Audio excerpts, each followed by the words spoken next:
I'm going to talk about business strategy today, and culture is not enough. We really need a strategy, and that's what I'm going to really focus on here. But first, let me tell you a little bit about me. So I'm a founder CEO. If you're a multi-gen company, I'm like your great-great-grandfather, maybe just two greats, right? I built something out of nothing. I'm crazy, opinionated, annoying, manipulative. I'm visionary, caring, and cheap as fudge. If my company survives, my grandkids will tell stories about crazy Grandpa Jeff and his Gaggle cult members who called him Joe Show. I hope to be seen with equal parts awe and disdain. But let me tell you a little about my company so we have context for this conversation. Dave shared a little bit, but we work with school districts across the country to monitor students' online learning platforms. Think of their learning management system, their email, their Google Docs. And we use technology to highlight things that are concerning, and a human review team that's reviewing that 24 hours a day. We're doing it right now. They're looking for bullying and fighting, weapons at school. They're looking for anxiety, depression, suicide, pornography, child pornography, abuse at home. It's all sorts of terrible things you can imagine. But I think we learn best through stories, so I'm going to tell you a brief story. It's not a pleasant story, but it ends as well as it can. One morning, a high school girl in Wisconsin logged into her school-provided email account. And she sent an email to her friend that said, if you get this message, this is goodbye. You should go on living. I just can't. And then it said, I'll look down on you from heaven, and I'll strike down all your bad boyfriends. So we saw this. Our safety analyst immediately called the school. The school called home because they didn't know where she was. But they also sent someone out into the building. And when that person went into the girl's bathroom, they found her hanging in the bathroom. If they had been a minute and a half later, we're told she would have died. That story last school year happened over 1,100 times. We made over 20,000 emergency phone calls. Gaggle has purpose in spades. But 7 Ps are not enough. We need a strategy. So this is Mark Andreessen. He's the college kid in 1995 who created the Netscape browser out of his University of Illinois dorm room. He's now the lead partner of the venture capital firm Andreessen Horowitz. Mark Andreessen famously said, culture eats strategy for lunch. Well, look, we're Tugboat. We got our 7 Ps, we got culture, we got this down. We're going to rule. No. Plenty of great companies with wonderful cultures have died. Xerox, Kodak, Sears, Motorola, BlackBerry, and so many more. Culture ain't enough. The French had a great culture, but in World War II, the Germans had a strategy. Why attack the Maginot Line when they can drive through the Ardennes forest and where the French have no defenses? Au revoir to the French. So we have to have strategy, and I'm issuing a wake-up call to my fellow tugboaters that if you want a company that lasts, you need to create strategy, and you create the structures to evolve that strategy for 100 years. My company has attracted loads of competitors based on our success, and it's fueling a private equity-backed race to the bottom. I saw this coming a few years ago, so as Dave mentioned, I started reading every strategy book I could find. I read 14 books, some of them I reread as many as 3 times. I've crafted a strategy document, it's known as a strategy kernel. I've started implementing it with my company, but I've not yet started that structure and that culture of strategy within the company. My favorite book on strategy is Good Strategy, Bad Strategy by Professor Richard Rummelt. I'm also a fan of The 7 Powers by Hamilton Helmer. And what I'm going to do over the next 15 minutes or so is I'm going to summarize my thinking that I got out of those books and what I learned and how I'm applying it at Gaggle. You might find other books on strategy that you like. That's fine, right? And you might even find another framework that you like. But there's only one thing I insist on. Don't fall into this trap of bad strategy. And so that's where Rummelt starts. So what is strategy? It's not goal setting, right? It's not mission, vision, and core values. Those are very important things, but they are not strategy. And SWOT analysis is not strategy either. We do SWOT analysis at Gaggle, but it's just a way to talk about things. And I also want to highlight that executive decisions, we often use the word strategy and strategic to talk about anything that we say or do, right? That's just ego talking, right? Everything we do is not strategic, right? And so I think when you use those words incorrectly, it obfuscates what we're doing and it diminishes the importance of business strategy. Up until a few years ago, I would gather my leaders every spring and we would work on our strategic priorities. But it really missed the mark. What we ended up talking about was our goals and aspirations, right? And so we had things like achieve 60 million in revenue, help protect 10 million students, or be the best-in-class safety solution. Those weren't strategy. We would also have things like implement Salesforce, 90% employee retention. Those are important goals, but they are not a strategy. They might support strategy, but they are not strategy in themselves. Those things, Salesforce and employee retention, those are things that every company might want to do. So it's just good business practice. It's not strategy. You may have other things like a certain number of website views or building a new factory, not strategy. And budget, well, again, hugely important, not strategy. I instructed my team to basically use the word goals when we're talking about our values and desires, and objective when we're talking about our operational targets. And I also want to emphasize that strategy is just as much what a company does not do. So at Gaggle, we are very clear that we're not selling through the reseller channel. We're not going to sell other companies' products. We're not going to build IT products for everything that a school district might want. We're going to stay focused. So I can hear my friend Ricardo Cervantes saying, but Jeff, what is good strategy, right? I had to use Ricardo's smiling face. I just love Ricardo. So good strategy acknowledges the challenges being faced and provides an approach to overcoming those challenges. You have to define the challenges in your market, in your company. What are the problems that we need to solve? Strategy then creates a bridge between those problems that you identify, those obstacles, and the actions you're going to do to overcome those obstacles. What you want to do is find the one or two critical points, the one or two critical issues, the pivot points, and you focus on those pivot points to multiply the effectiveness of your actions. Good strategy applies your relative strengths against the relative weaknesses of your competitors. In 1991, the United States faced a very difficult challenge. We had to expel the Iraqi army from Kuwait. The Iraqis had 500,000 soldiers.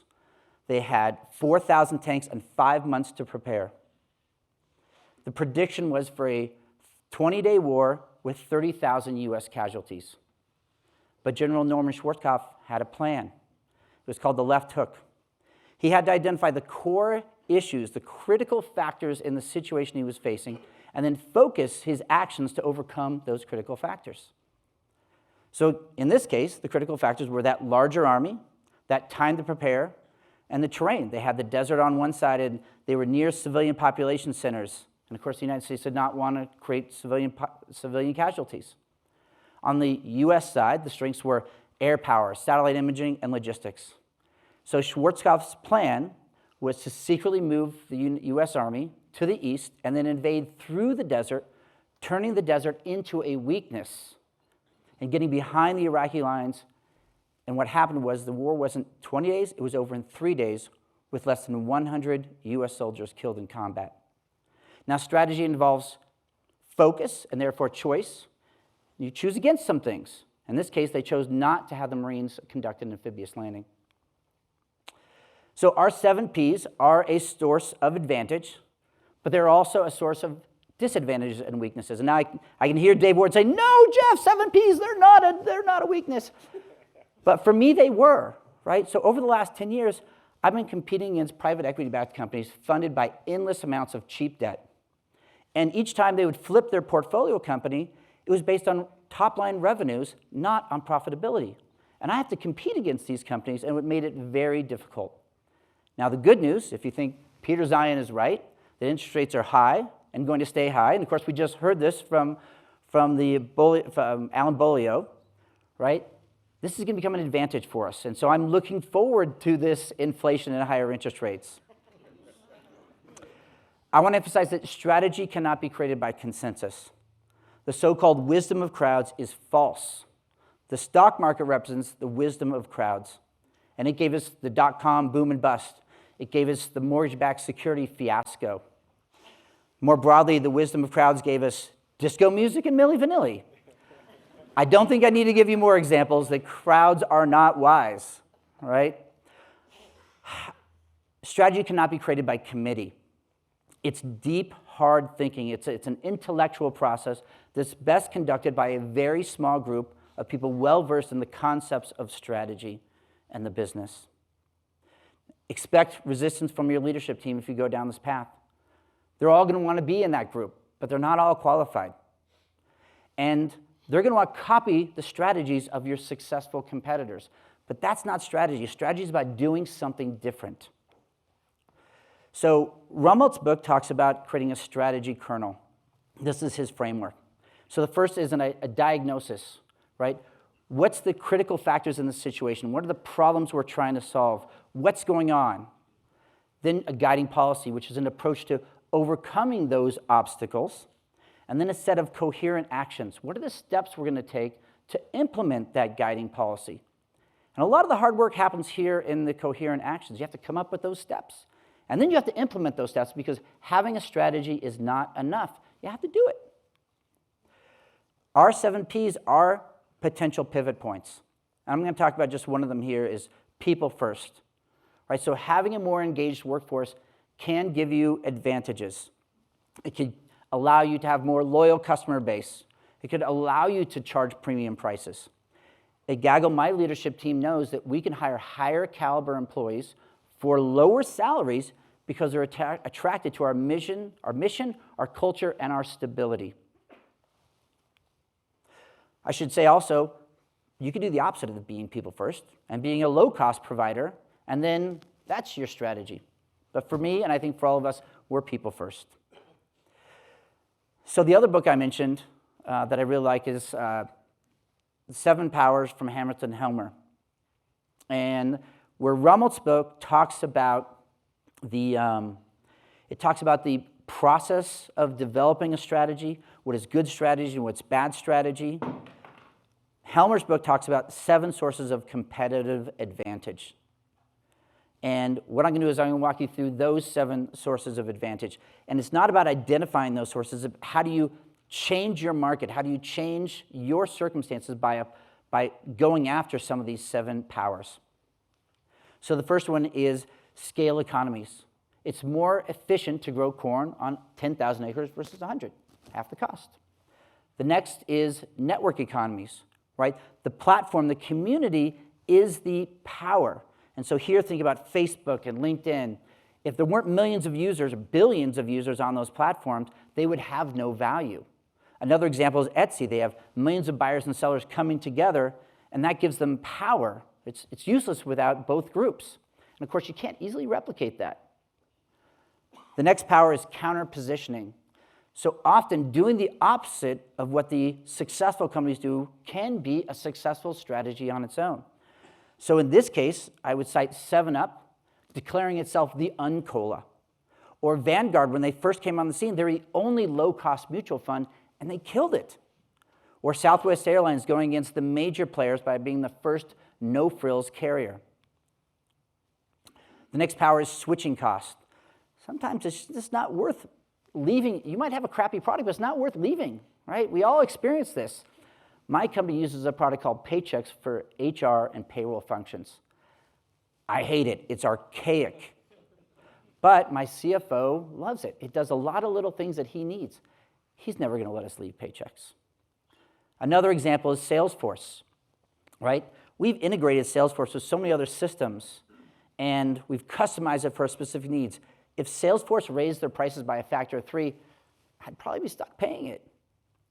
And the next one is branding. This is all about creating peace of mind for your customer, reassurance that your product is the best, that it's going to be there and meet their needs. And if you remember that old saying, no one ever got fired for buying IBM, that was a strategic branding proposition that IBM created. It allowed them to capture more revenue and charge higher prices. The next is cornered resources. Think about having an exclusive patent. Or maybe the way the De Beers Company monopolizes all the world's diamond mines. I like to think that the Chicago Bulls basketball team in the 1990s, they had cornered the resource called Michael Jordan, right? If you had Michael Jordan on your team, you're pretty much guaranteed to go to the finals. And then we've got process power. This is the last one. The system of work is the advantage. And that system of work is developed over a very long period of time and perfected. An example of this is the Toyota production system. They built it over long periods of time. GM tried to copy the Toyota production system with Toyota's help, but they couldn't make it work, right? They were trying to do it too fast. They didn't really understand it, and they were already ingrained in their own ways of doing business. Some other examples of process power are Walmart's continuous focus on low price in their regional distribution centers, or Amazon's custom-built technology and how it runs their e-commerce site as well as their fulfillment centers.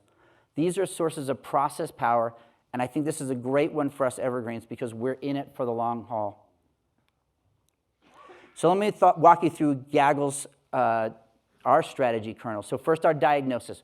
We've attracted many competitors in the market that we created, and they're all competing on price. Many of them offer all-in-one solutions with lots of IT products that really satisfy the IT customers. Our customers not educated about the quality, the need for the high-quality solution, the risks of missing a suicide note or missing a hit list. So that's one of our challenges. Then the buyer for Gaggle is the technology department, but they're not the end user of the solution. So those are our obstacles and challenges. And then our guiding policy. We're going to focus on being a premium safety solution.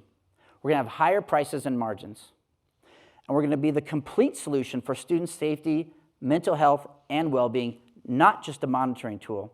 And that's really the key. I'm trying to become the complete solution, not just satisfy this monitoring aspect, but how do you solve the problem for these kids that are in these situations of crisis? And then our coherent actions. We're going to move the buyer away from the technology department to other school administrators that truly care about student safety and well-being. We're going to continue to innovate new features so we can continue being a premium solution and to integrate that complete solution into the product. We're going to move the market to higher standards through both marketing efforts and legislative efforts. We're going to create strong brand identity around the need to have the best solution. We're going to create switching costs by integrating with other tools within the school districts. Being evergreen is a source of advantage. And as I said, some disadvantages, right? I'm currently facing that private equity-backed race to the bottom. My competitors they're basically desperate for cash flow, and so they're heavily discounting the product just to bring in cash flow. I'm in for 2 really hard years at Gaggle. If my Evergreen company does not have a strong strategy and then do the hard work of implementing it, we will fail. 7 Ps are not enough. You need to have a strategy in order to survive and thrive. Thank you.